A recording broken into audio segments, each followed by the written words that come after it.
Hello, everyone, and welcome to This Week in Fantasy Baseball. I am John Cuh, and I'm joined by my co host, Patrick Fitzgerald. Patrick, how are you doing? Hey John, I'm doing well. Happy to be back on after missing a week, but enjoyed listening to you and Kyle last week. And the air conditioning is now working in my house, which is different than the last time I was on. So yeah, I'm doing all right. How are you? I'm doing okay. The Twins are in a little bit of a tailspin, but they've just won 2 games in a row against the Mariners, so we will take that. And then, yeah, weirdly enough, it's the last week of the regular season in my fantasy baseball, my home league, fantasy league. So Oh wow. yeah, it feels kind of weird that I'm already starting to think about playoffs, but I guess the All Star break is kind of coming around in a couple weeks as well. So we are kind of hitting the midpoint of the baseball season. Yeah. I think most teams are right around 80 games right now. So officially at the halfway point. Obviously, All-Star break isn't the feels like the halfway point, but a little bit past that mathematically.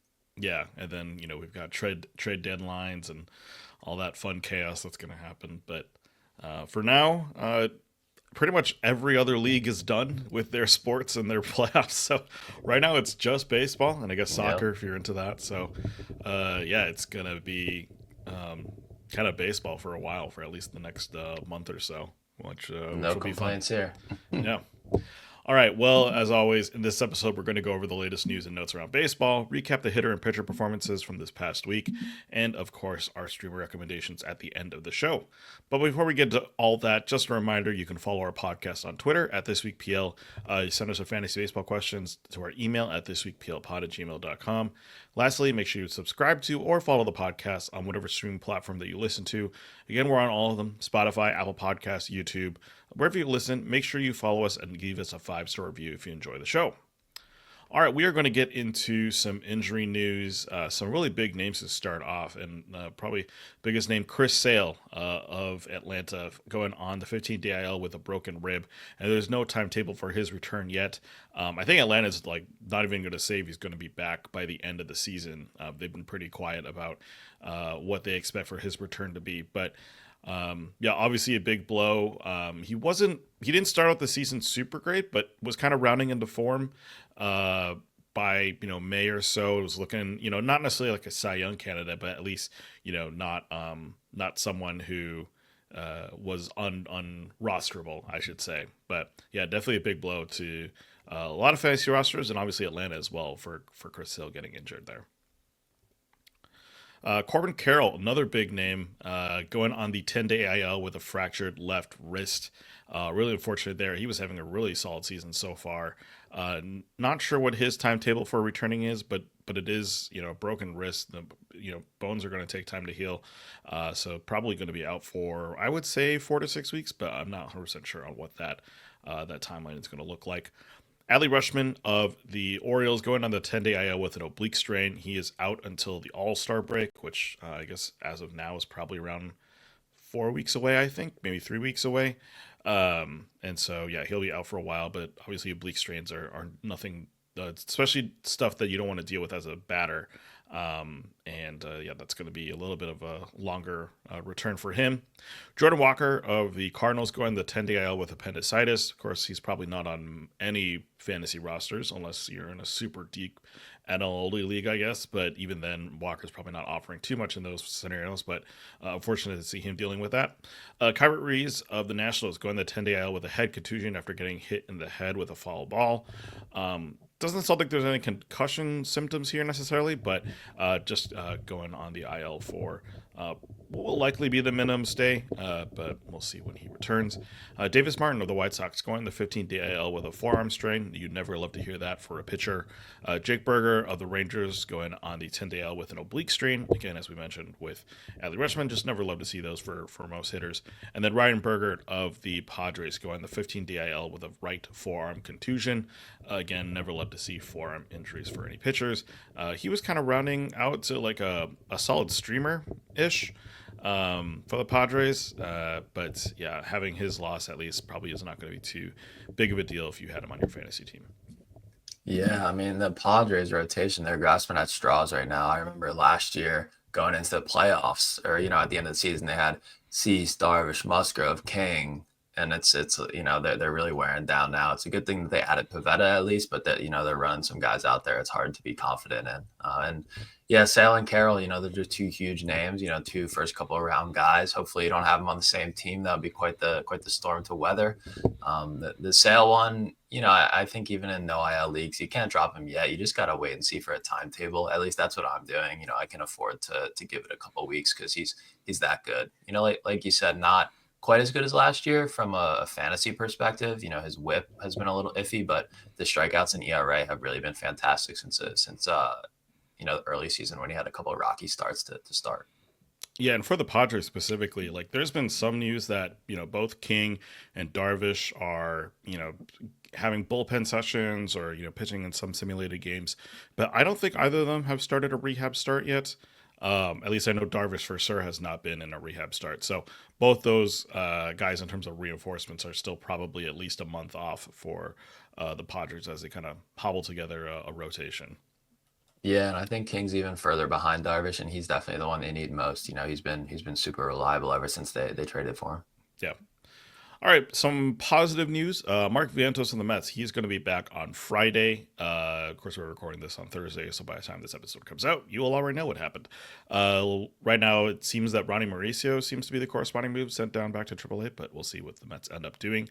Shota Imanaga of the Cubs, back from the injury list, started on Thursday. 5 innings, 1 hit, 1 walk, and 3 strikeouts. Velocity was in line with his season averages, so good to see Imanaga pretty much back to where he was when he went on the injured list.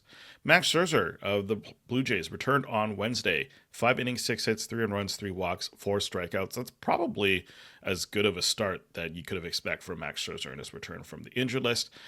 Porter Hodge of the Cubs activated on Tuesday. He did pitch on Wednesday in a non-save situation. His role is kind of unclear right now. Daniel Palencia is the kind of de facto closer for the Cubs. Porter Hodge could slot in kind of as a setup man, but I'm sure the Cubs will maybe try to bring him along a little slowly. That being said, their bullpen's not in great shape, so I'm sure they'd like to have him back in his high leverage role as soon as possible. And then finally, Frankie Montas, also of the Mets, activated on Tuesday. 5 innings, 3 hits, 0 runs, 3 hits and 5 strikeouts. Honestly, a lot better start than most people expected. He was getting absolutely torched in his rehab starts, giving up a bunch of homers here and there.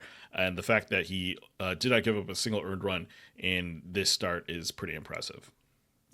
Yeah, I was worried about how that one was going to go. We'll see if it lasts, but the Mets really need him. They have Senga out, McGill out, and it looks like Canning got pulled after like 2 2/3 tonight. As we're recording this, so the Mets rotation was, I think, the best in the league for like the first 2 months. And while we knew that wasn't going to last based on the names they had, it's really fallen apart for them. And their record has really suffered lately. So they're going to need Montas to step up for sure.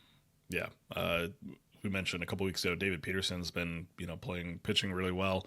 We'll just jump into other injury news. Let's start with Sean Manaea, who is also looking to come back, but he had a minor setback in his return. Found some loose bodies in his elbow. So he got shut down for throwing for a couple of days, but also seems like they're kind of okay with how he's feeling. So it looks like he's going to be resuming his rehab assignment.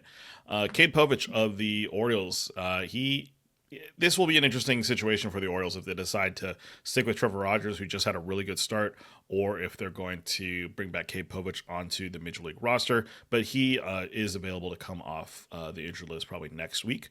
Austin Hayes and Noelvi Marte of the Reds both have begun rehab assignments.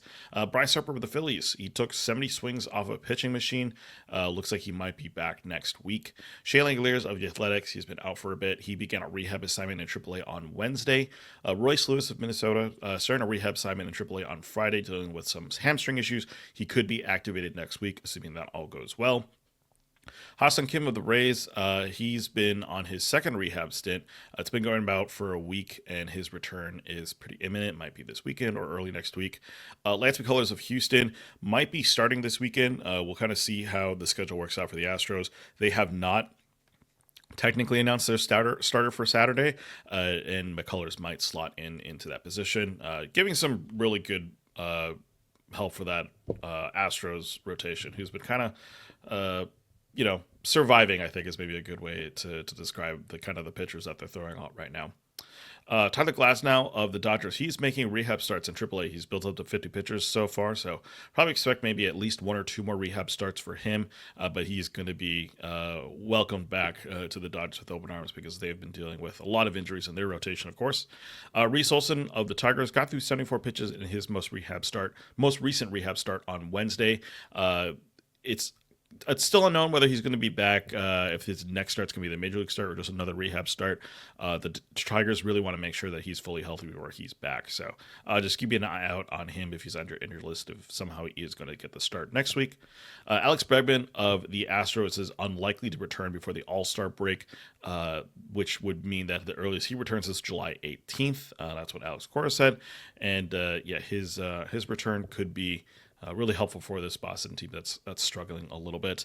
Carter Crawford is going to be likely out for season. Unfortunately, he is undergoing surgery on his right wrist. He was dealing with knee issues at the beginning of the season, but now it looks like his wrist is actually going to be the reason why he does not pitch this season. His teammate Tanner Houck threw 49 pitches in his most recent rehab start on Tuesday. Some interesting news with that rehab start. It looks like he's been kind of changing up his pitch mix a little bit. Switching around his usages, throwing a cutter a bit more, and so they're trying to tinker with stuff with him, which may or may not be a smart thing to do in a rehab assignment. But either way, Tanner Houck probably still a couple weeks before he is back on the major league roster. Yordan Alvarez finally has started hitting off a tee. Whether that means he's coming back soon or not, we have no idea, but at least he can kind of grip a bat at this point, which was more than we could say a couple weeks ago. Max Meyer of the Marlins, unfortunately, is going to be undergoing season-ending surgery on his left hip. He's going to be probably ready by spring training. I think the surgery he's getting has a 6 to 8 month recovery. Really unfortunate for Max. Of course, he started out the season really solid and then just slowly deteriorated. And then now he is going to be out for season. And then finally, Cody Bradford of the Rangers. He will be getting season-ending UCL surgery. Not sure if it's going to be Tommy John or internal brace, but either way, Bradford likely going to be out for the majority of 2026 as well as he recovers from that injury. Yeah, the Povich thing is interesting. I mean, not super fantasy relevant. Just as an Orioles fan, I think I'd like to see Trevor Rogers get a few more starts. Just see what we have in him. I think Povich has flashed some nice stuff, but he's had a pretty rough season, so I wouldn't mind, either them giving him an extended look in AAA and calling it a rehab assignment, and just demoting him for a few starts. Either way is okay with me. Hassan Kim is going to be nice to see him. He's been out all year. He's probably going to cut even more into Jose Caballero's playing time, who's, I think he's leading the league in steals. I'm not 100% sure. I know he has like 29 steals, but he only plays like 40% of the game. So kind of a strange situation there. And then, Alvarez finally doing something. I just put that in there just because he's finally doing something. And like you said, who knows, the saga kind of continues there. But hopefully, like within a month, that would be my optimistic projection. Yeah, I mean, we'll see when he comes back. It felt like there was a couple weeks there where we were like, he might be back next week, and then I think Houston just stopped giving updates about Jordan.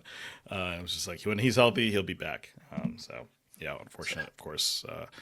I was really in on Jordan in a lot of drafts this year. Got him late in first rounders, and that has not panned out very well for him. Right, and you know the injuries are the risk, but you expect it to be like the knees or whatever the stuff is he's been dealing with. Not this thing that seems to be completely botched in terms of the management of it. Yeah, exactly. In terms of some other interesting news, I guess Chandler Simpson of the Rays, he was recalled on Tuesday, has played in center every day so far, batting 8th and 9th. He has not gotten a steal though, so unsure. I don't know if it's really worth picking him up. The scouting report of him, of course, was decent hit tool, can steal a lot of bases, and that still might be true. But we'll see if kind of how long he lasts in center, because the Rays obviously did not like what they saw from him for too long, sending him back down to AAA. Chase Burns of the Reds made his major league debut on Tuesday. We'll talk about him a little bit more later in the podcast. And then finally, Kyron Paris of the Angels. He's back with the major league team. We'll see if he's given an opportunity to get back to his early season form, but I think most likely he's kind of slotting in as a little bit more of a utility infielder rather than an everyday starter. But it would be nice to see, a Kyron Paris that we saw kind of the first couple weeks of of the season. If he is back to that, then of course that makes him a pretty interesting pickup, especially as a second baseman, just with how bad second base is generally across the league. So, just some interesting names to keep an eye out for, but no big call ups as of now.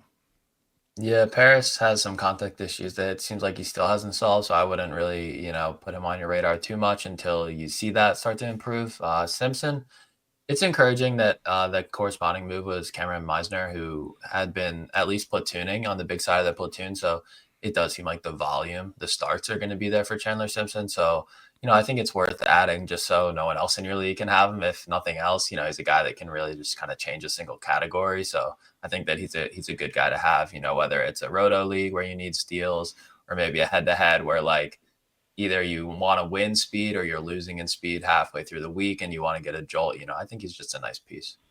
Yeah, that's totally true. Like it kind of reminds me of a couple years back of like Esteury Ruiz, who really did not offer much except that he stole bases, and if you were down somehow in a week by like one or two, you just put Esteury Ruiz on like a Thursday and have him start over the weekend, and then you'd win steals, and hopefully you're ahead enough in the other categories that it doesn't hurt you as much.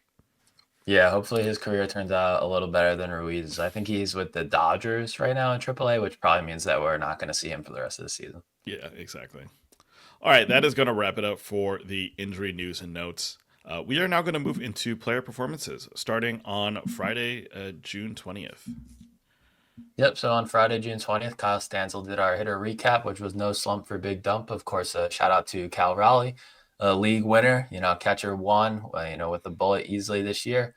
I'm going to go from not going to talk about Raleigh because I don't think there's too much to say, but I'm talking about another guy who can maybe be described as a league winner thus far. That's Jeremy Pena, shortstop for the Astros. On the 20th, he went 3 for 4 with a home run, 1 run scored, 1 RBI, and a walk. So obviously a solo shot.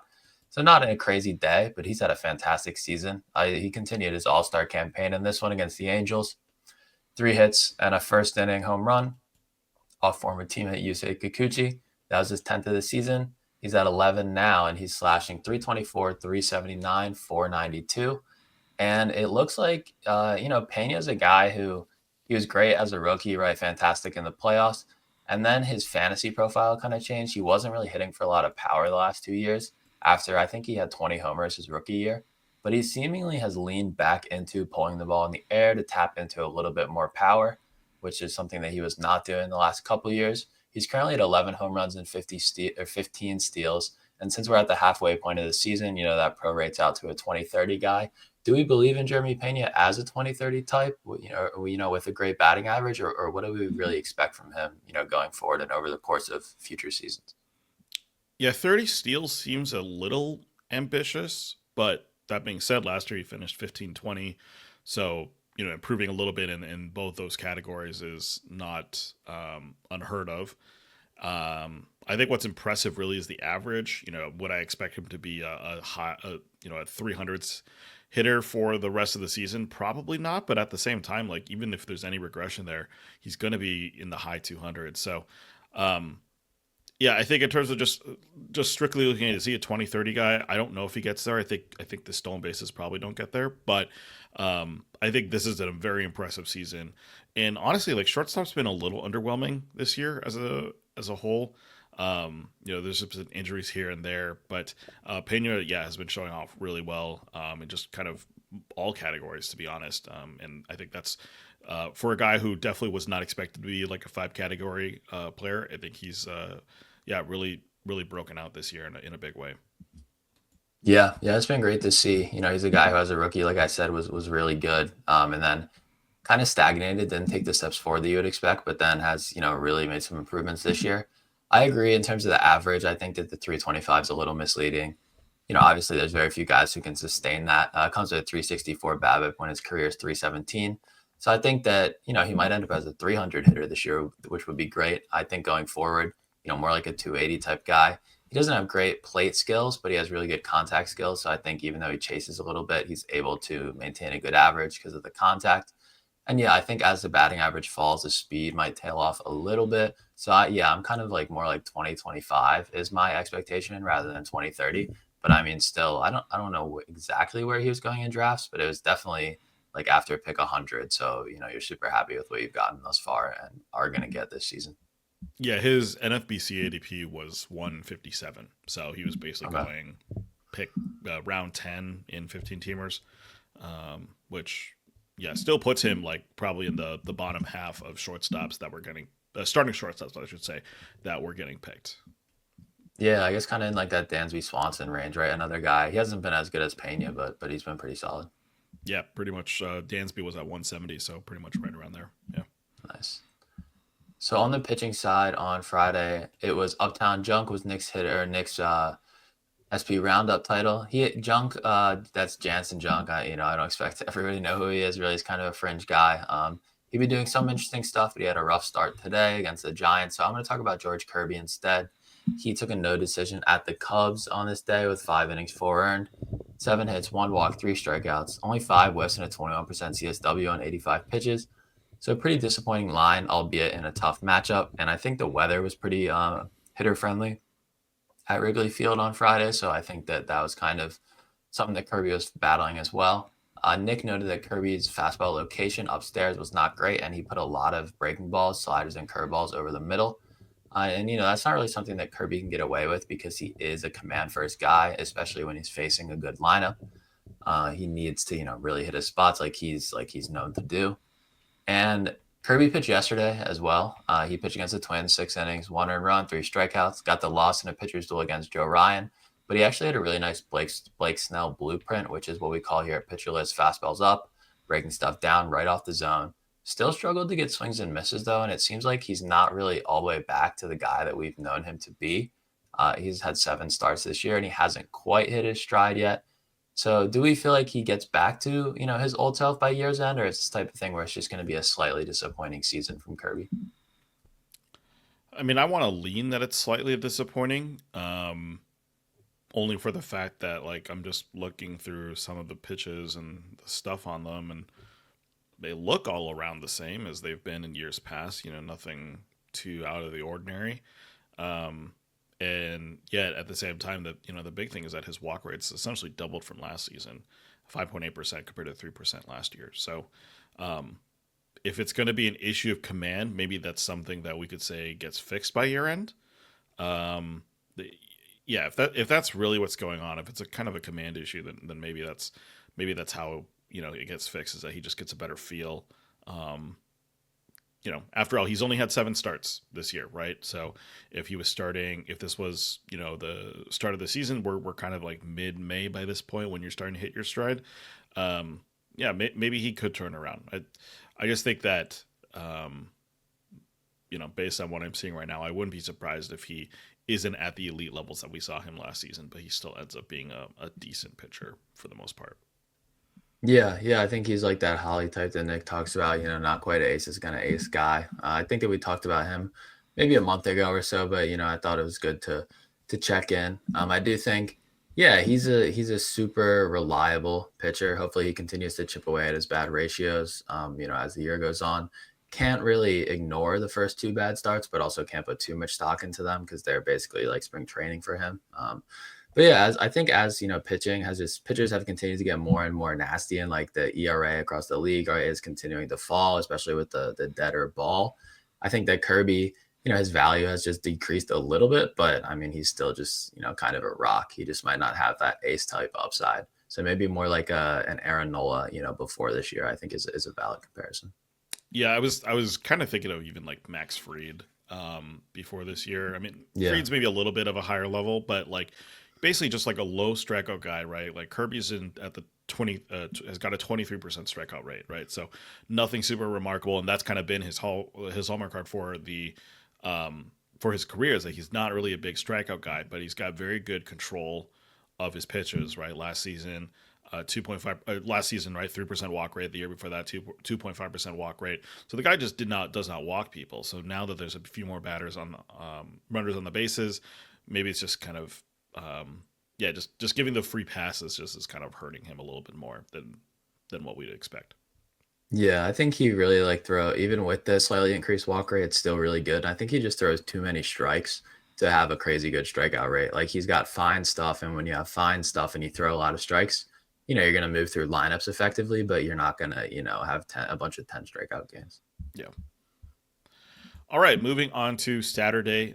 Thanks to Kevin O'Brien for the Juan Air hitter recap of our article, of course, referring to Juan Soto. But we are going to talk about Ian Happ of the Cubs, 2 for 4 with 2 homers, 2 runs, 4 RBI, and a walk. A little bit of a slugfest here between the Cubs and the Mariners. They combined for 17 runs and 6 home runs on Saturday. The Cubs won 10-7 thanks to Happ's production from the leadoff spot. He hit his 10th and 11th homers of the season. His RBI total got bumped up to 38 on the year. He's been on a tear this month, 890 OPS and 9 homers. He did miss a couple games due to injury. We talked about that a couple weeks ago, but as soon as he came back, he was back in the leadoff spot, and just looks like on track for another 20-plus home run season. I don't think he gets the double-digit steals like he has for the past 2 seasons. I think he's at 4 right now.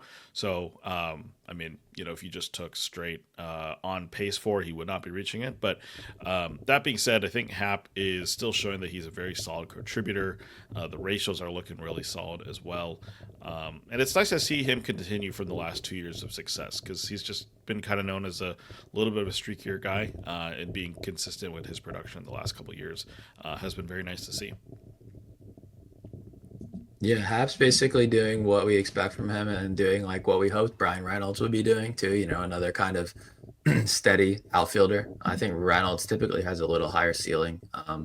But yeah, Hap, I was looking at his page. He's had a WRC plus between 105 and 132 every single year, and that's 9 years. So he's just super consistent.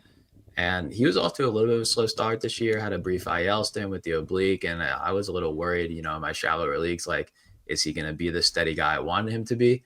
And then he's really turned it on. I think he's had a couple multi-homer games, which has been awesome. And he's really just flourishing in this Cubs offense. The top 5 is just absolutely loaded. So the runs are going to be off the charts, and then he's just going to be a steady contributor everywhere else. So yeah, he's like a really good, I guess, like outfield 2, or if you, stack the outfield in your drafts, outfield 3. And you just know what you're getting. I think that he's the type of guy who he's kind of undervalued. I don't think people are going to give up a lot in a trade for him, but I'm super happy to have him in my lineup every single day. Yeah, definitely. Just one of those very steady contributors, I think, is a really good characterization.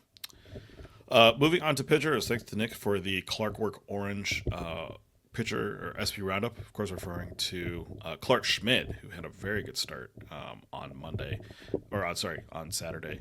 But we are going to talk about Luis L. Ortiz of the Guardians going up against the Athletics. Got a win in this one, 6 innings, no earned runs, 2 hits, 2 walks, and 10 strikeouts. I guess the question is Ortiz back? He had some ridiculous numbers in this start. A 47% CSW on the changeup, 37% CSW on a sinker, 44% CSW on the four-seamer. All those pitches were just absolutely cooking. Again, finished with 14 whiffs on the night over 92 pitches. That being said, though, this was against the A's. Now, granted, the fact that he only gave up 2 hits in that type of park is definitely a big reason why he was able to pitch 6 shutout innings. His next 2 opponents are the Cardinals and the Cubs. The Cardinals are, not necessarily a scary team, but the Cubs for sure are. We just talked about Ian Happ, right? That offense is really, really good. So even with his really good strikeout ability, I mean, like, he's a guy who could be touching like 30% strikeout rate easily. The lack of command is still kind of scary. Again, only 2 walks in this one, but his whip is really bloated. And as a result, his ERA has also gone up as well. How do you feel about Luis L. Ortiz? Is he still kind of just a streamer against really good matchups, or is he someone that could be a little bit more trustworthy? Yeah, I can't trust him, man. I barely even feel good recommending him as a streamer just because the outcomes vary so widely, and it doesn't really seem to be contingent that much on the matchup. I want to believe, in the increased swing and miss is great. He's pitching for Cleveland, which is great, and I want to buy in, but I mean, the ERA and especially the whip are really just killing you. So, you're rostering him, hoping that he gives you okay ratios with good strikeouts. And I think that that's just a tough place to start from. He has that label that Nick gives him, the P's label, the poor execution, awesome stuff. And I don't think that anybody fits that better than him. It's that's how it's been for him this year. He's taken a step forward from a stuff perspective, but he clearly still isn't spotting very well. So he's just a frustrating guy to have. I don't think that I would feel great rostering him. Obviously in deeper leagues, he has his value in certain spots, but I think if you're worried about ratios, you really can't feel comfortable starting him in too many starts in shallow leagues. Yeah, definitely. I mean, this is a guy who's got an incredibly high strikeout rate, but also an incredibly high walk rate. So, just the volatility there just is not something that generally you want to touch. And I remember when he was with Philly, or was it Pittsburgh? One Pittsburgh, of yeah. one of the Pennsylvania teams. He was, you could see like there was like a little bit of hope there, right? Like really good stuff, and then finally going to Cleveland. Oh, maybe they'll fix something with him, and unfortunately that walk rate is still just so high that it's hard to really consider him as someone that is trustworthy even in like these soft matchups against the A's, right? Like that's a matchup that like in Sacramento, like probably not something that a lot of people started. Yeah, and it's funny because last year with Pittsburgh, he had really good ratios and not a lot of strikeouts. So he just completely changed the type of pitcher that he is, apparently. Like, I mean, I'm sure Cleveland made some adjustments, but it's really funny to see a complete 180 there. But yeah, not super useful, I don't think, for our shallower formats. Hmm. So moving to Sunday, June 22nd, Johnny Gordon was on our hitter recap, which was Muncie C, Muncie do. Nice little vision pun, from Max Muncy, who's turned his season around with the prescription glasses for the astigmatism. I think we talked about him a couple weeks ago though, so I'm going to talk about someone else who has been fantastic this year. Kind of another league winner type on the Jeremy Pena level. That's Byron Buxton, outfielder for the Twins. He went 3 for 5 with 2 home runs. They're both solo shots and a walk and a stolen base, so a combo meal plus an extra homer. And Buxton is having the season that we always wish for. The one that he could have had years ago if he just didn't have to deal with all those injuries and we could just turn off the injury setting like in a video game.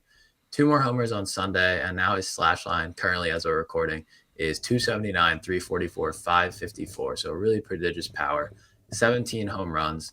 And hopefully, he's able to stay on the field, and he seems well on his way to exceeding his career high of 28 home runs. And obviously, if you have Buxton, you're stoked at what you've gotten, but I find it so hard to value him. He's been a top probably 30 players thus far, but he's played more than 100 games in a season, I think twice, and he's been in the league for 11 years, which when I was looking at his page, I really couldn't believe that. So yeah, you're dealing with house money here, right? You might want to trade, but like I don't even know how we're supposed to value Byron Buxton at this point. Yeah, he hit 6 homers this past week, so it was kind of insane to see that from him. A lot of solo shots though, because the rest of the Twins team is awful. Um, yeah, I don't know. The value proposition is so strange because like you're picking up a guy who next thing you know could be running into a wall and all of a sudden is out for season, right? That's just the reality of dealing with a guy like Buxton, and I think that's what makes him so hard to trade because you know it, the other manager knows it, and trying to trade for essentially a glass cannon is just incredibly risky. And so, I, I mean, if someone is willing to offer you like a decent value, like, um, but like Buxton is playing like essentially like an outfielder one, right? He's kind of fringe top 10 outfielder talent right now. Um, if someone's willing to offer you like a really good SP1 or maybe one of the, top third baseman, that's something that I could see value in going for. And uh, like, I think you would need to be, you probably can't settle for a guy who's trading for Buxton knowing his value because of injury, which is like I just don't know if anyone's really going to gamble on that type of luck. What about George Kirby or Nate Eovaldi? Do you trade in Buxton for either one of them? No, I don't think so. I think Yeah. partially it's because I think with we just talked about Kirby. I think he ends up as an SP2, and to Mhm. me, I like to see a little bit more value for a guy who's playing like an outfielder one. And then Nate Eovaldi, just the fact that he's coming back from injury, I think is just scary enough to not consider that. So, Yeah, maybe like someone who, Rodon, like a sell high for a sell high, something like that. like a Rodon. Like obviously, no one is trading Skeens, but maybe if someone's just Mhm. like really frustrated that they're not getting any wins, and and they think that Skeens is maybe not looking the greatest. Like maybe you could take advantage of that, but other than that, like it's I just don't know what value you can really get. Yeah, I think like in shallower leagues where the replacement level is pretty high if a guy gets injured, I think you just roll with it. Unless you have clear pitching needs, in that case you might Hmm. want to do something. But if Buxton goes down, it's not you were planning for it, and it's not like you were expecting him to be a key piece of your team. So I think that you can just keep rocking with it unless somebody's willing to give you, close to the fair value of what his actual performance has been. Because it's not just the 17 home runs, it's the 13 steals too. Yep. I think the batting average is misleading, right? He strikes out too much to hit 280, but everything else, this on a per game basis, I think is pretty legitimate. Yeah, like right now, I think according to the auction calculator, 5x5 league, he's worth $30. Hmm. The only starters that are around that level, Andrew Abbott. I mean, Eovaldi's up there, but like we mentioned, I'm not a big fan of that. Drew Rasmussen, I would not be trading him for that. No. Yoshinobu Yamamoto, maybe. Like, there's a proposition there, but yeah, I don't know. Like, there's a lot of good pitchers who maybe you'd be willing to shell out for, like kind of a high quality SP2 or a low SP1 is maybe the range that I'm thinking of being willing to trade. Yeah, and I think people are going to be reluctant to give that up for such an injury prone guy, so might just have to hold him. Yeah. On the pitching side, on the 22nd, Spring Festival was Nick's SP roundup, which is David Festa, of course, had another rough outing on Sunday. I think he's firmly off of our shallow league radars until he can string one or two good starts together, despite, the prospect pedigree and the good minor league results. So I'm going to talk about Will Warren of the Yankees. He went against the Orioles on Sunday and had a no decision with 6 and a third innings, 2 earned runs, 6 hits, 2 walks, 6 strikeouts, 8 whiffs, 29% CSW on 86 pitches. So pretty, kind of middle of the road type line. Nick was surprised to see 2 out of 27 whiffs on the non-fastball secondary pitches. It's nice that Warren's fastball has found 16 inches of induced vertical break at 93-94 with a really good height-adjusted vertical approach angle. So plays well up in the zone. And he's commanding his sinker well glove side, pairing that with the four seam upstairs. But, Nick's a little surprised that the secondaries really refused to return whiffs, and it does dampen the excitement here. I just wanted to highlight Will Warren because I do believe that he's a really good buy low candidate. Nick has him 30th on the list, which would be, which is kind of surprising when you see that he has a 4.66 ERA and a 1.33 WHIP, but he has a ton of strikeouts. He pitches on a great team, and his ratios are pretty inflated by a bad start to the season and a particularly terrible outing against the Dodgers that hopefully you wouldn't have started him for anyway. So, yeah, I think he's a great strikeout and win source who could be like a 4 ERA guy the rest of the way, but with a good whip, good strikeouts, good wins. And I think that he'll return some really nice value.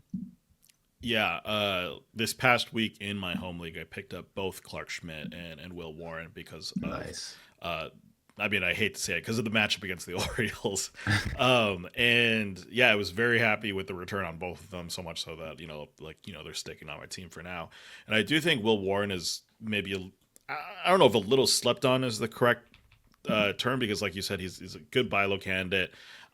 It's kind of, his numbers are kind of messed up just from the fact that he'd had a couple bad starts. I mean, just looking at his numbers in June, I would say so 23 innings, so probably that's around 4 starts. Um, he has a 10.4 like K per nine, which is great. Like just really good strikeout numbers. The walk rate's a little scary, like 7.44%. But it is coming down. He started the season at 11% walk rate, and that's kind of been coming down as the season's gone on. And I'm trying to find his ERA. ERA in June 3.47. So it's like that's completely passable. This is a guy who could probably get you wins, and depending on the matchup, quality starts as well. And yeah, I think it's just a really good. He's a really good option as like an SP3 on the team. Yeah, I think he's a must add, except for like super shallow 10 teamers. And if you're trying to trade for him, you probably don't need to give up assets that are comparable to a top 30 starting pitcher, right? So even though Nick has him at 30, if you're not willing to buy in that much to it, you probably don't even need to give up that much. So yeah, I think he'll be a guy that you're really happy to have on your team down the stretch. He obviously has super high upside with the strikeouts. Yeah. All right. Thanks to Justin Havlock for Monday's hitter recap article. Pavin the Piper, referring to Pavin Smith, who's having a little nice season. But I'm going to talk about Nick Gonzalez of the Pirates. 5 for 5 with 2 doubles, 2 RBI. Yeah, it's kind of weird to highlight someone on the Pittsburgh offense because they're just awful. But he is someone to keep an eye on now that he's healthy. Can he had a freak accident? He fractured his ankle while running the bases after hitting an opening day homer. And then since his return, he's actually looked pretty decent. A 319, 351, 458 slash line, and a 121 WRC plus. Of course, that's still a relatively small sample size, so I, take what stock you will of those numbers. That being, he is hitting well. He is more of a contact guy than a power guy, so don't expect a ton of power from him. I think he has just 2 homers on the season. And yeah, even though it's kind of risky to put any sort of stock in most of the Pirates' offense, I think he's starting to look like a decent major leaguer. I think they're willing to keep him in the everyday lineup, which is a good thing. I think the question is, with second base, with the way it is right now, where it's not incredible, would you consider Nick Gonzalez in a 15-team league right now? Yeah, I think that I would, and it's really because he plays second base. I don't think if he played any other position except catcher, I would really care. Second base is just it's tough right now, and he's hitting in fourth in the Pirates lineup, which is one of the worst lineups in the league. But he's hitting fourth, and he's playing every single day. So I think that alone offers a decent floor, especially because I think he's gonna have a good batting average. So I think that he's a really nice kind of stable profile that you can have on your team. As a either as a you're looking for a second base starting option or just kind of a bench guy to start on days where people are off. So he was just added in my 16 team league a few days ago. So I think that it makes sense to have him on your radar in those leagues where you're looking for another second base option. But I don't think he's a guy who you have to agonize over cutting if he has a couple offers or something like that. Yeah, I think it's a depth piece worth keeping an eye on. Yeah, the rough thing is that he doesn't really offer too much in many other categories besides average. Right, like the runs and RBIs are kind of tough to come by in this team context of Mhm. Pittsburgh, but nonetheless, yeah, like a good middle infielder in some of those deeper leagues for sure. Moving on to pitchers, thanks to Nick for the adding a freelance Trev SP roundup article referring to Trevor Rogers. But we are going to talk about Eduardo Rodriguez of the Diamondbacks, who went up against Chicago, got the win. The White Sox, I should say, got the win in this one. 6 innings, no one runs, 5 hits, 2 walks, and 10 strikeouts. I'm going to take a preemptive victory lap on this Erod start, even though he does get the Marlins on Sunday, because I recommended him last week in the streamer section. The fastball was the main driver behind his success in this one, had a 70% strike rate. Although his other pitches weren't really that spectacular, was kind of getting whiffs, a couple whiffs with all his secondaries, but none of them were really a dominating pitch. Which is probably explains why against other teams, not called the White Sox, he's been really awful this year. Nonetheless, who cares when you're facing the White Sox, right? They're just not that good. He gets the Marlins on Sunday. I think I'm fully in on that startup. I actually I didn't pick him up for this one against the White Sox because I'm still a little scared about the ratios. But I think once this start on Sunday comes around, I'll probably have him on a couple of my fantasy teams. That being said, after that's done, I still don't know if Erod is worth holding. Like, yes, he plays for the Diamondbacks, great offense, probably an okay win percentage chance there, but I think 10 strikeouts is just such an aberration for him. And the ratios just are usually not good enough. Again, like he walked 2 guys against the White Sox, so it wasn't a perfect start. But yeah, any opinion on Erod? Is this a guy who maybe could be seeing his stock rise up, or is this just kind of him taking advantage of good matchups? Yeah, I think seeing him do something like this makes me feel more confident in him as a streamer, but I'm still not considering him as a hold unless it's like 14 teams and deeper, probably. Yeah, this is a really nice two-step. I think the Marlins, that their offense really isn't terrible, but I think they're weaker against left-handed pitching. Like Kyle Stowers, Jesus Sanchez, guys like that don't get in the lineup, and those are some of their better hitters. So I think that they're pretty vulnerable against lefties. So hopefully he, ends up putting together a really nice two-start week. I know the strikeouts are up for him, but it doesn't really seem to have gone hand in hand with like a corresponding increase in swinging strike rate. So I think it's a little bit of a mirage from that perspective. But I think that the ratios for him on the season are super misleading. We know what kind of pitcher he is from his whole career rather than just, a small sample this year. So I think that, yeah, he's a guy on your streamer radar, moving forward. I don't think he's anything more, but I also don't think he should be completely disregarded. Yeah, he does get the Royals next week, which the Royals' offense is not anything to write home about, right? They're not. They've got Bobby Witt, and that's kind of it right now. The rest of the team is slumping a little bit. So, maybe that's a start you would consider Erod with in a deeper league if it makes sense. Yeah, I went with the Justin Verlander. He has the same two start this week, just in reverse order, and I went with him over Erod, and I kind of immediately regretted it. And it seems like Erod's gonna have the better week so far, but hopefully Verlander can do well this weekend against the White Sox. So moving to the 24th, Tuesday, on our hitter recap, it was Jonathan Metzelar with the Little Jacked Horner, which is a shout out to Nico Horner, who I believe had his first home run of the season. So I think it is now only Xavier Edwards is the only qualified hitter, not that he had a home run yet. Can't say that's really too surprising for him to be the last guy. I want to talk about someone that was hitting a ton of home runs. That's Riley Greene, outfielder on the Tigers. He went 4 for 5 with a double, 2 runs, 2 RBIs in this one. So no home run, but a 4-hit game for Riley Greene. Pushed his triple slash over the last 30 games to 319, 366, 549. And he was hitting at this point a casual 536 with 3 homers in the last week. The strikeouts remain an issue, but the power is legit, and he's clearly really capable of going on a hot streak. Especially with this Tigers offense, I think they have a lot higher of a ceiling than they have in years past. I feel like they've been putting up a lot more runs than we're used to seeing from the Tigers. And the strikeouts, like Jonathan said, they are a problem. His strikeout rate right now is 30.5%, which is really pushing what we typically consider palatable. But it seems like he might just have so much pop that it doesn't really matter. We're willing to accept this, this ugly strikeout total because of everything else that he offers.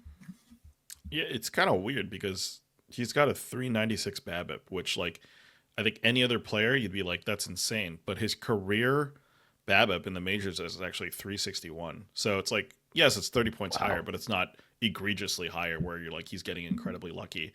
Um, and his batting average for the most part the past couple seasons has kind of been around the mid to high 200s. He had a 262 average last year, 288 the year before that. So him kind of being in this hovering around the 300 range is not an aberration. And so, yeah, I think to answer your question, absolutely.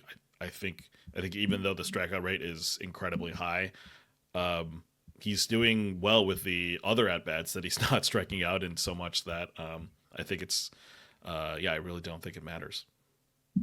Yeah, I'm pretty much with you. The BABIP, I think that's a function of he hits the ball super hard. He hits a lot of line drives, and he plays at a big home park, right? So there's Yep. more room for hits to fall in. So I think he's going to run a high career BABIP.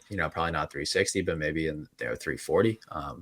So yeah, I think the average is going to fall down a little bit. I think it's kind of a similar like Byron Buxton type, profile, not in terms of injuries, but just in terms of the profile, just without the speed element, where he strikes out a lot, but he hits the ball super hard and has a lot of pop. So yeah, I mean, I think that you're going to be super happy with what you're getting from him.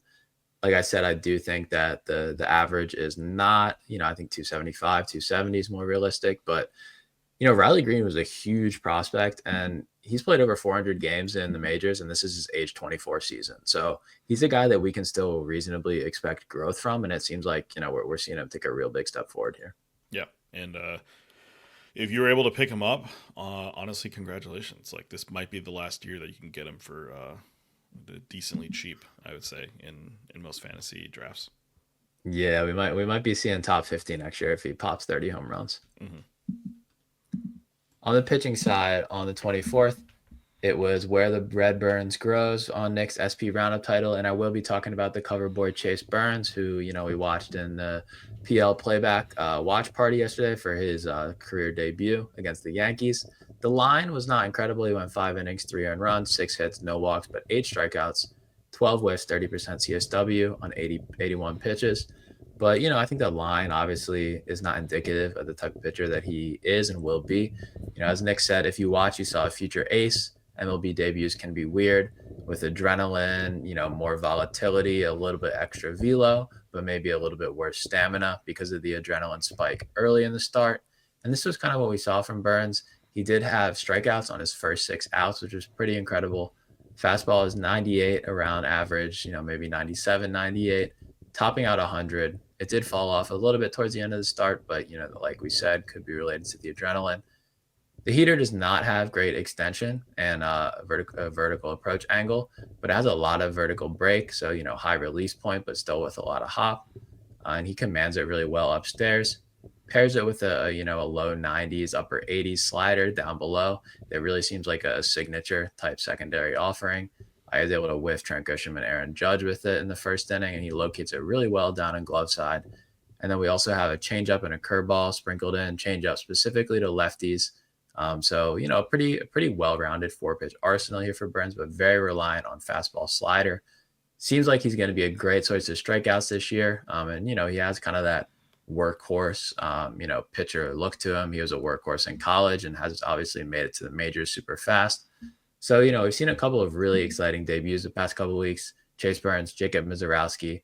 Sounds like Nick, he's not sure who he's going to have ahead on the list next week, but it sounds like both of them are going to be in the top 30 or at least close to it. So where are you at rest of the season? Not necessarily dynasty, but just rest of the season. Are you Burns or are you Mizorowski? Yeah, I don't know enough about Burns to make a great do any great analysis there, but I do like what I see from Mizrowski a lot, and I think him having a high velocity. And he was like throwing like mid 90s sliders yesterday, which was insane in the start against Pittsburgh. So I think maybe the one area where Burns has the advantage on Mizrowski is probably a little bit better command. And so if this was a purely ratios thing, I don't know. It's kind of weird because like Burns is probably going to have a better WHIP, and I wouldn't be surprised if Mizrowski has a better ERA just because of the fact of where they play. Um, and I think if you're just a pure five category league, no quality starts, then I probably go with Mizorowski. I think once you start talking about quality starts, and maybe once you start talking about maybe some other metrics used in for pitching fantasy, I think maybe Burns kind of wins out a little bit. But yeah, I think if it's just a general Fed by five league, I think I lean a bit more Mizorowski. Yeah, I don't think you can go wrong with either. Obviously, I think I am Team Burns for this year at least. I just think he is going to be able to take on a little bit more of a workload. I think especially in our head-to-head leagues that have playoffs at the end, I just really don't see a scenario where Mizorowski is pitching, throwing 90 pitches or Yeah. 6 innings in our fantasy playoffs. And I do see that potentially being the case for Burns. I'm not going to say it's likely because the Reds might be out of the playoffs by then. So I just like his chances of that being the case a little bit better. But I do think your point about the profiles is valid. Mizorowski, better ERA. I think they're both going to rack up a ton of strikeouts. I do think that the command problem is going to rear its head a little bit more for Mizorowski than it has so far. Maybe that's just maybe a negative because I traded him in a league, but I do think that that doesn't just go away. And I think Chase Burns, yeah, I don't think the ERA is going to be exceptional, but I think the rest will be good. Maybe a profile like Hunter Green before this season, right, where he gives up some home runs because he throws a lot of fastballs and he's pitching in a bad ballpark, but he also racks up strikeouts and has a pretty solid whip. Yeah, not to talk too much about Mizorowski, but he was kind of missing his spots in the start against Pittsburgh last week. Like yesterday, just could not get any like of his changeups close enough to the zone to get any whips. They're always like 6 to 8 inches outside arm side. So yeah, there's just something there where I think Mizorowski is just going to have more walks than I think Burns will. But then Burns will get burned a little bit more by being in Cincinnati. Yeah, and I mean, how much is it even going to matter if he misses his spots, right? As long as he throws That's some true. strikes, like Yeah. the stuff is, the fastball's 80 grade. I think you can say that pretty confidently. Yeah. Who cares if they're if they can't hit a 91-mile-an-hour changeup, then who cares? All right, moving on to Wednesday. Thanks to Kyle Stansel for the Love Sosa hit a recap article referring to Lennon Sosa, who I believe is on the White Sox, and I don't know anything else about him, but definitely check out that article if you want to learn more. But we're going to talk about Nick Kurtz of the A's, who I'm having an interesting dilemma of whether I need to pick him up in one of my leagues because of this, mainly because of this game. He went 3 for 3 with a home run, a run, 3 RBI, and a walk. Very much not in a slump right now. Nick Kurtz is kind of turning around compared to where he was when he first debuted. Obviously, then he went on a tear. Then he got hurt, and now he's back. And I think he's hit like 6 homers in the last 10 games or something crazy like that. But yeah, he's been absolutely dangerous carrying this A's lineup that like I wouldn't say it's slumping, but I wouldn't say they're hitting to their full potential. In his last 7 games, it wasn't six. It was he's hit 4 home runs. He's had 9 RBI. He's hitting 346, 414, 846 in that small sample size. So that being said, first base kind of a weird position this year. I think there's been a lot of like middle. I would say there haven't been any like true elite first baseman. At least I haven't noticed it. Is KURTZ someone that you would be rostering in most leagues right now, or is he still a little bit more of a guy that you're only looking at 15 teamers? Yeah, I think he's a must get, except for maybe like super shallow tens where you already have a great first baseman or two. I think unless you really don't have any drops, I think you got to go get him. I think that the power upside is too big to deny. I think that I cut him in a league, and I think I perfectly timed it so that I got all of his bad stuff and none of the good stuff. There was some real contact warts, right? And there still are. So it's not a perfect profile, but I think that the upside, his raw power combined with the ballpark, I think it's too good of a combination to leave on the waiver wire. The Athletics, I believe, are away all of next week, which kind of stinks if you're thinking about rostering him in the short term. But I think that like his power is still going to play away from Sacramento, and I think that one of those series against the Yankees, which obviously is a good place for left-handed power. So I think you go get him. I don't think you want to leave him out there for any other managers to have. It doesn't mean you have to start him every single night if you really have a good lineup, but I don't think he should be available in many leagues, if at all. Yeah, he gets the Yankees this weekend, then Tampa Bay the next 3 games Okay. after that. So he's going to be in a beautiful place for left-handed power.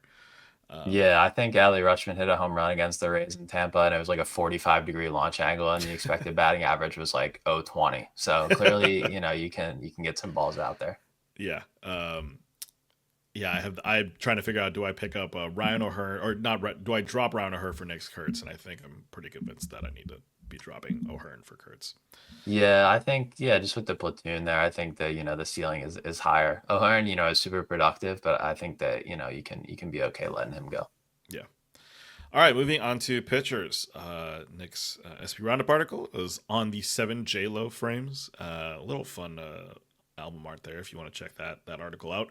But we are going to talk about YUSEI Kikuchi, not is it? I forget. It's Jacob Lopez, who is the A's pitcher, who was the cover board Yeah. of this one. But we're talking about Kikuchi instead. Went up against Boston, got the win. 7 innings, no one runs, 3 hits, 1 walk, and 12 strikeouts. Jeez, what a start. Yeah, I don't know. Is Kikuchi back? I was looking at his overall season, and it's been up and down. There's been some bad starts here. There's been some great starts here. I was actually kind of surprised. His ratios are lower than last year's numbers, which I guess maybe speaks to the recency bias that I had of how good he was with Houston, and maybe just how poor some of those starts were with Toronto. But yeah, he's been great in some starts and then just awful in other ones this year. And this start allowed his curveball to shine, had a 39% CSW on the hook. The slider was also ridiculous, had 8 whips and 11 called strikes, good for a 56% CSW. That's just an insane number that you don't see every day. It's his third straight start with double-digit strikeouts. I don't Obviously that's not sustainable, right? He's not going to be double-digit strikeouts every single start, but I think he's probably shown that he deserves to be on a roster for now. I think he's still a guy that can be a little streaky. But that being said, I mean, like, I think he's at least shown in the last, maybe a month or half and so that he's not a guy who should be hanging out under waiver wire. He's a guy that should be on your roster. But yeah, what do you think? Is he someone that you're rostering everywhere, or is there still some scenarios where he's on the waiver wire for you? Yeah, I think just given the run of form he's been on lately, he needs to be rostered. The 2.79 ERA is awesome, but he also has a 1.37 WHIP, so I think that hurts you just as much as the ERA helps you. But at the same time, I think that just given what he's shown lately, I don't think you can afford to leave him out there, kind of like a Nick Kurtz situation. I can't help but feel like there's a lot of parallels between Kikuchi and Luis Ortiz, who we talked about earlier. Like Kikuchi's better, right? He's like a premium version, but it's like the type of guy who just kind of gives you headaches sometimes. And it's just so hard to trust the Angels. Like I loved what Kikuchi did with the Astros, and I was hoping he could continue that to some extent. And I guess he sort of has, but he also, the whip is really bad, like I said. Apparently there's something where he was like the first 4 weeks or maybe 6 weeks of the season, he subconsciously or unknowingly changed his breaking ball grip, and then he realized it, and now he's just been lights out. Like, I don't think the explanation is quite that simple, but it's nice that at least he's talking about a change that he's made.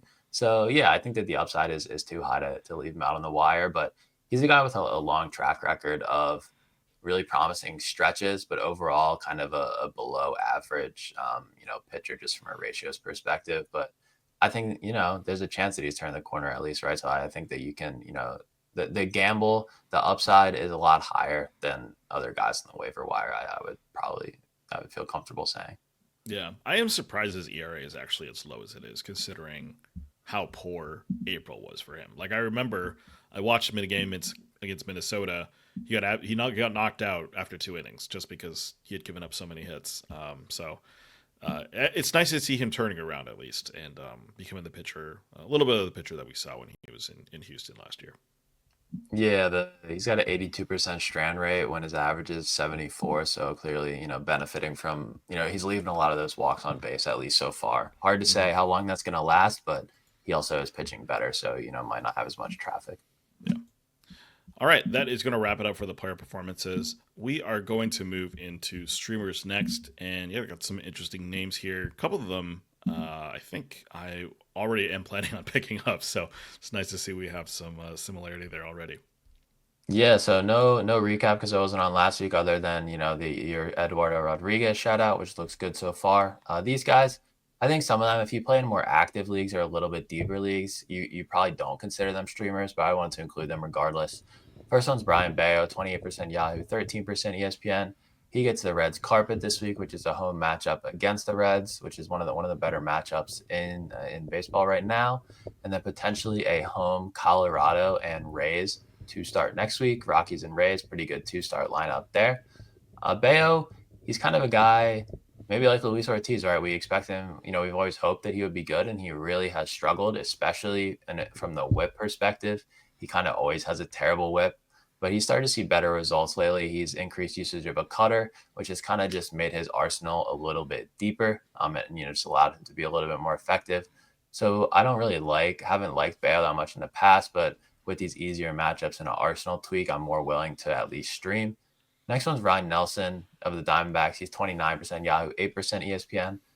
Pretty high on Yahoo because he just had a start against the White Sox. There was 5 innings, 1 run, 7 Ks. Didn't get the win, unfortunately. Next week, he's got a 2-step, both home starts, San Francisco and Kansas City. So both not bottom of the barrel offenses, but neither one I don't think, strikes a ton of fear into you. So a nice 2-start there for a guy who I think whip is really his best category, and then he's passable in ERA and strikeouts. Next one, who was a title guy last week, Jacob Lopez of the Athletics, 20% Yahoo, 6% ESPN. He also gets a 2-start, one at Tampa, at home against San Francisco. So the venues aren't great here, right? He's got to go to Tampa and then pitch at home in Sacramento. So, I would just have a little bit more caution with this one versus Nelson. But he has more strikeout upside, although he is fly ball prone. So, you might worry about that a little bit, but it is a lot of weak contact in the air. So it seems like he has the arsenal to sustain that to some extent, but he probably won't be able to, run a super low fly ball rate and a low home run rate forever. Next one, Michael Soroka, 14% Yahoo, 4% ESPN. I think I've talked about him before. He's definitely one of the more under the radar options I like. His start is at home against Boston. He's on the Nationals. That might seem like not a great matchup, but Boston's offense has been horrible since they traded away Devers, which I guess we shouldn't be too surprised by. So I think that's going to be a really nice spot. And then next week, Soroka could be at St. Louis, so you could even hold him for a couple, for a week. He's a better quality starts play than wins because of how bad the Nationals are. And his skills they remain strong despite his, 5-ish ERA. He has a 20% strikeout minus walk rate, which is borderline elite. And then lastly is the guy who's kind of been a streamer all season since he got called up, Cade Horton, 22% Yahoo, 8% ESPN. He gets 1 start at home against Cleveland. He's kind of been like a Toby type.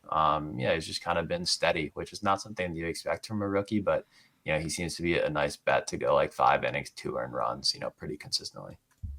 Yeah, Cade Horton's been one of those guys where, granted, the Cubs have had really good matchups, and they're a good offense, so the wins are coming there. But Cade Horton's been really, really solid. And I was just looking at Brian Bayo's numbers, just trying to understand, Is there success like being in pitching in Fenway, even when you're facing guys like the Reds or Colorado who do well at home, but not necessarily so well away from home? Does Fenway kind of mitigate that a little bit? And then Bayo hilariously has like a 16% fly ball rate, so his game is like perfectly suited to be at Fenway by not giving up any fly balls. But um, yeah, definitely Ryan Nelson. I think it's unfortunate that he didn't get the winner of the quality start on his Tuesday start, but yeah, that was a hope. That was a good showing against the White Sox, and I think against San Francisco and Kansas City, there's the potential there to be good as well. And Soroka, I think, is definitely one of those under the radar guys. I think because he plays for the Nationals, it's hard to think of any of those pitchers beyond Mackenzie Gore, who also is kind of slumping on his own right now, to be really any good. But yeah, Soroka's been decently solid, even though the numbers don't necessarily look great. Yeah, and it's been, he's a guy who was super highly touted when he came up, but it's been a few years since he's been good and he's on a bad team and his stats aren't that great, right? So, that those kind of factors that are going to cause people to hold off on him, but I think that he's going to be really good in the right matchups. I mean, he threw five scoreless against the Dodgers on Sunday, and then he let a couple guys on and gave up a home run, or either the reliever gave up the home run. So he's flashing, some really good stuff. So I think that in these easy outings or in these easy matchups, I think he's going to be a really nice streamer. Yeah. All right, that is going to wrap up the streamers and the podcast episode. But you can find us on This Week PL on Twitter. Send us your comments and questions at thisweekplpod@gmail.com or hit us up on the Discord as well. You can find myself on Twitter at the John Cuh. You can find Patrick on Twitter at pfitzgerald_99. If you haven't done so already, please subscribe to the Pitcher List podcast feed on Apple Podcasts, Spotify, YouTube, or wherever else you listen to your podcast, and leave us a 5-star review if you enjoy the show. Lastly, sign up for Pitcher List Pro. By doing so, you can join us in the Pitcher List Discord, get advice from all the fantasy experts and writers over there, and also get an ad-free experience on the website, which you can see some of Patrick's articles. I believe you came up with the expected SP schedules article out this week, right? Yep. Yeah, it's gonna be a little bit truncated next couple weeks because we're going into the break and teams move their rotations around. But yeah, it's been super useful for my own prep. Even just seeing matchups throughout the season helps me kind of plan ahead with pitching. Yeah, definitely one of those really kind of cornerstone articles that we have here at Pitch List.